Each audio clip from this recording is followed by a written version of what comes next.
Eu estava no ensino médio, né, quando eu vi esse quadro pela primeira vez. Eu me lembro que eu estava na biblioteca da escola, tinha algum livro de história da arte e tinha várias telas, e uma dessas telas era o Triunfo da Morte, do Peter Bruegel. Eu imediatamente fiquei hipnotizado por essa cena, né? Eu era um adolescente, curtia heavy metal, e essa horda de esqueletos pavorosos invadindo os espaços, destruindo tudo, essa cena quase apocalíptica tinha que chamar minha atenção, né?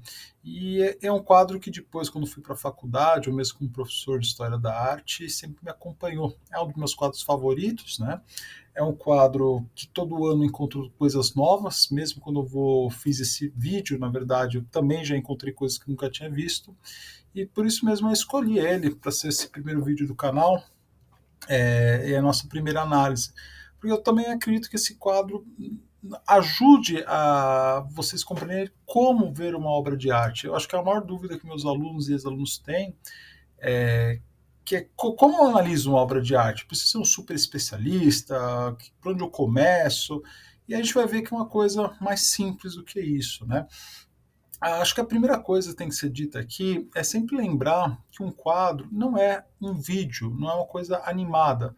Nossa, isso é muito óbvio. Não, nós somos pessoas de 2025, ou seja, quase tudo que a gente consome é vídeo, é algo que toda hora está mudando. E essas telas não têm essa propriedade. Então a gente precisa um pouco de um esforço imaginativo, de observação, que a gente se perde. Por isso que ver quadros é tão importante, a gente recupera essa habilidade, né? Então vamos lá, por onde começar? Uma forma tradicional é saber quem que é o autor, né, do quadro, né? Hoje em dia as informações são muito fáceis de se obter. Só que nem sempre isso ajuda a gente, né? Às vezes a vida do autor é tão intensa que a gente acaba prestando mais atenção na vida dele do que propriamente na pintura. Não é o caso do Peter Bruegel, o velho, porque tem o novo que é o filho dele, né?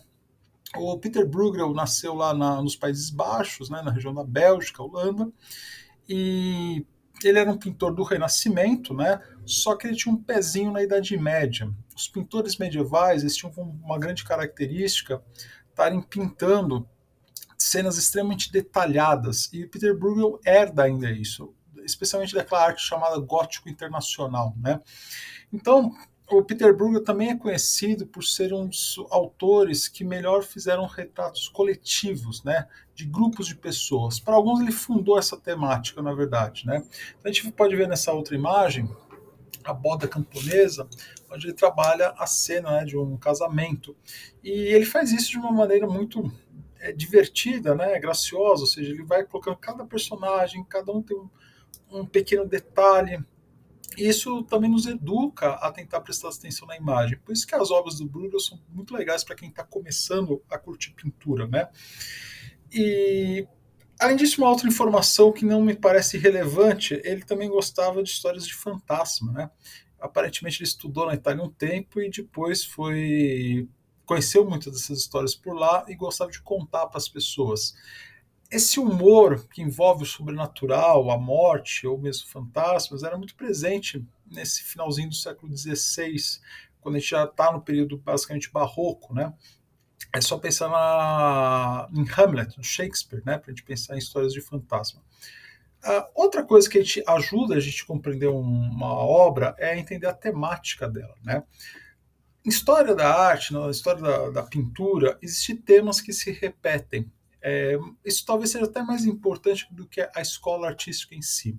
Por exemplo, você tem a Anunciação da Virgem, né? Ou seja, o anjo vai falar para Maria que está grávida de Jesus. Há centenas de trabalhos baseados nisso. A crucificação de Cristo, outro grande tema da história da arte.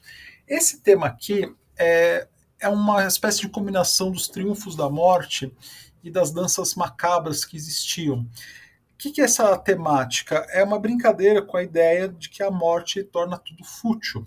Ou seja, diante do evento inevitável da nossa vida, você tende a valorizá-lo um pouquinho melhor. Geralmente eram quadros engraçados, né, onde esqueletos, sempre eles, estavam agindo como vivos de maneira muito alegre, muito intensa, e os vivos estavam quase sempre apavorados com o que acontecia, né?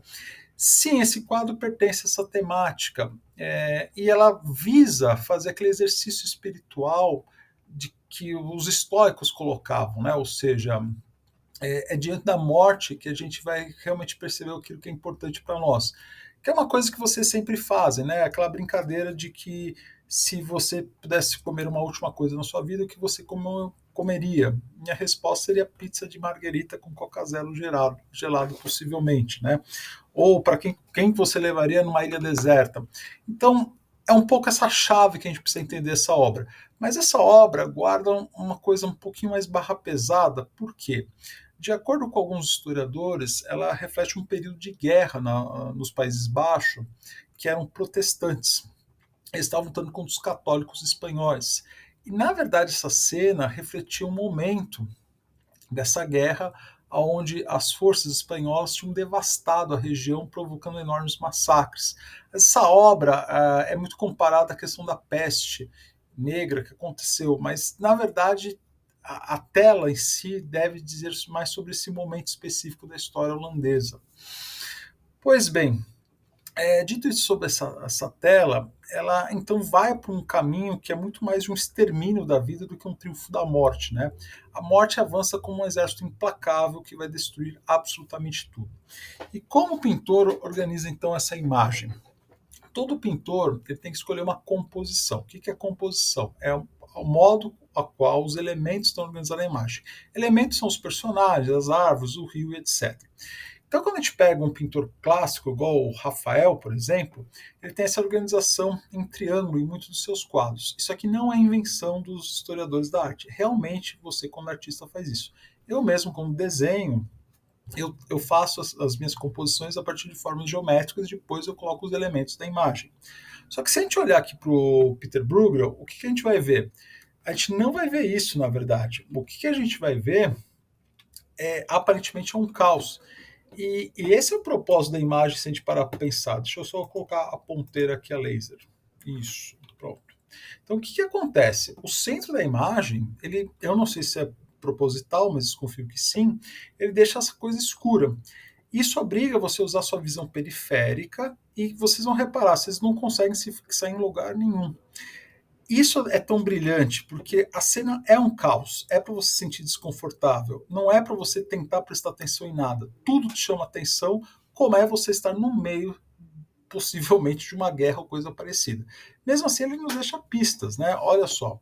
Se você olhar aqui para a imagem, ele deixa esse espaço um pouquinho mais isolado, temos esse personagem, esse rapaz embanhando a espada, ele está nesse círculo branco aqui que é a mesa, que ajuda a destacar ele, e ele olha para os sinos.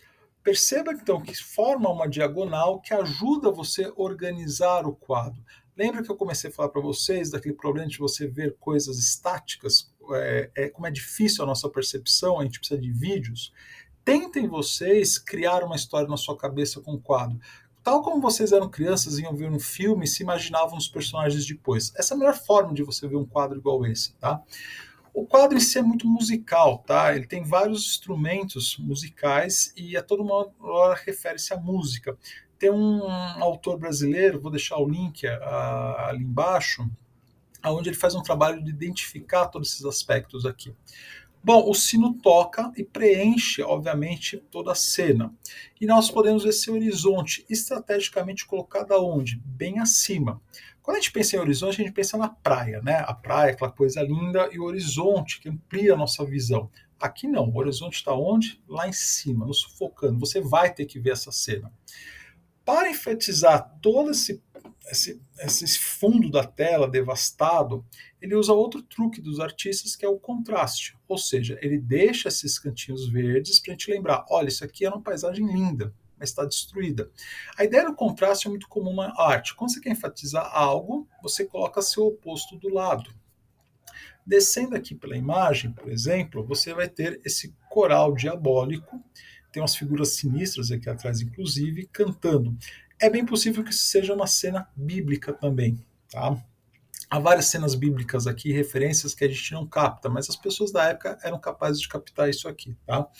Bom, nós temos então o cavaleiro, a foice aqui, ó, a morte passando, e os vivos, né, entrando já no julgamento final, e com o morto tocando tambor. Mais uma vez, a música sempre presente. Vou selecionar alguns pontos aqui para gente, né?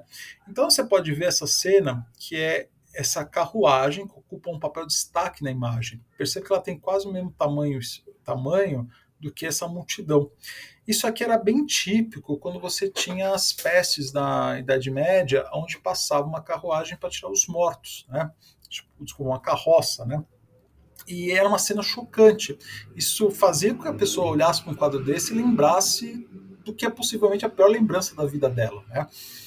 E eu me lembro disso que quando aconteceu a epidemia, né, a última que nós tivemos, na Itália teve uma cena parecida. Caminhões foram na Itália foram levar os mortos.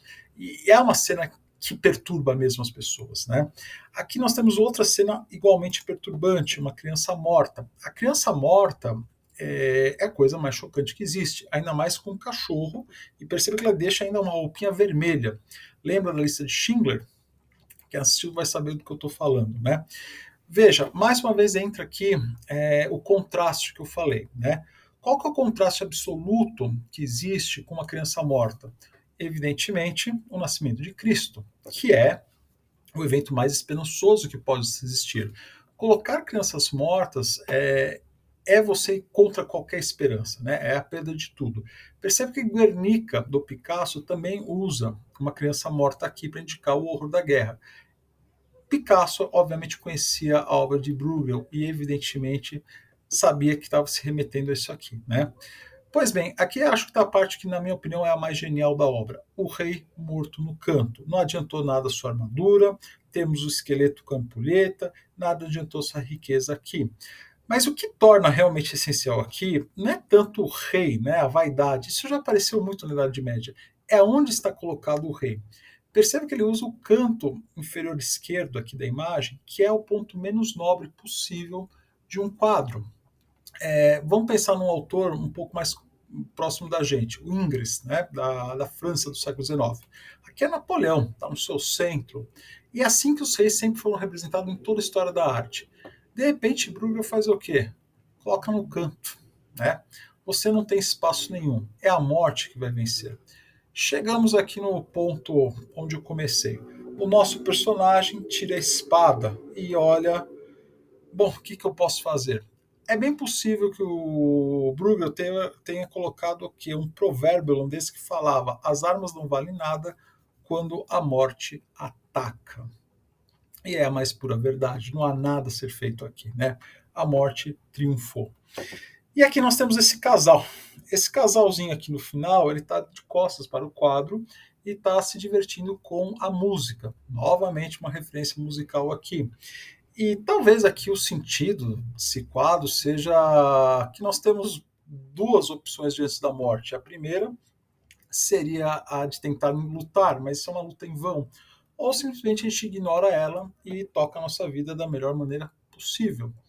E eu acho que é isso que o quadro nos traz, né? Aliás, tem muita coisa para falar aqui, né? É um quadro, como eu falei, inesgotável, e eu sugiro que vocês procurem ver nesses quatro detalhes, busquem nas imagens, que é bastante divertido. Pretendo fazer isso nos próximos anos, né, da minha vida. Eu acho que eu nunca vou terminar. Ou até a morte chegar também, né? Para saber o quê.